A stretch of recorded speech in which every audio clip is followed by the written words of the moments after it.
ভারতের অন্যতম জনপ্রিয় ও সম্মানজনক পুরস্কার ফিল্মফেয়ার অ্যাওয়ার্ডস। বলিউডের পাশাপাশি টলিউডেও দেওয়া হয় এই পুরস্কার। বিগত কয়েক বছরের মতো এবারও মনোনয়ন পেয়েছেন বাংলাদেশের জনপ্রিয় অভিনেত্রী জয়া আহসান। তবে এবার শুধু জয়া নন, চমক হিসেবে সেই তালিকায় যুক্ত হয়েছেন এপার বাংলার আরও দুই জনপ্রিয় তারকা। কে কোন সিনেমার জন্য পেলেন এই মনোনয়ন?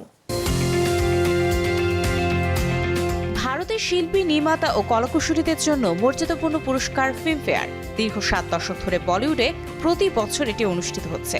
গত কয়েক বছরে এই পুরস্কারের গণ্ডি আরও বড় হয়েছে। ভারতের অন্য ইন্ডাস্ট্রির জন্য চালু হয়েছে আলাদা আয়োজন। বাংলা সিনেমাকে স্বীকৃতি দেওয়ার জন্য চালু হয়েছে জয় ফিল্মফেয়ার অ্যাওয়ার্ডস বাংলা। এবছর আগামী 18 মার্চ কলকাতায় বসছে এই আসর।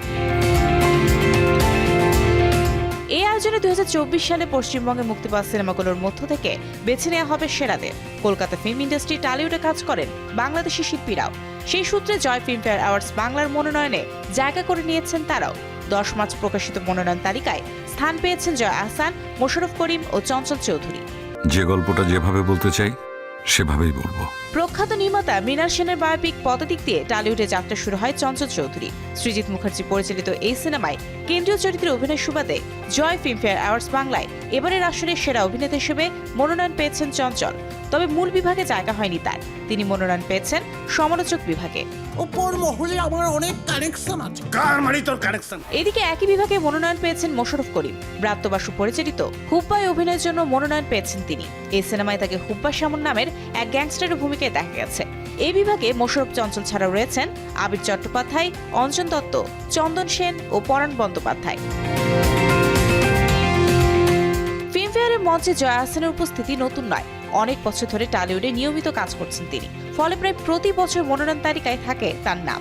গত বছরও 10ম অবতার সিনেমার জন্য সেরা অভিনেত্রী ও অর্ধাঙ্গিনীর জন্য সেরা পার্শ্ব অভিনেত্রী ক্যাটাগরিতে মনোনয়ন পেয়েছিলেন।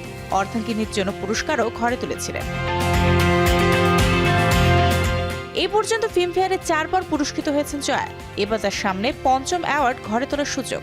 এবারের আসরে ভূতপুরি সিনেমার জন্য মনোনয়ন পেয়েছেন সেরা অভিনেত্রী বিভাগে।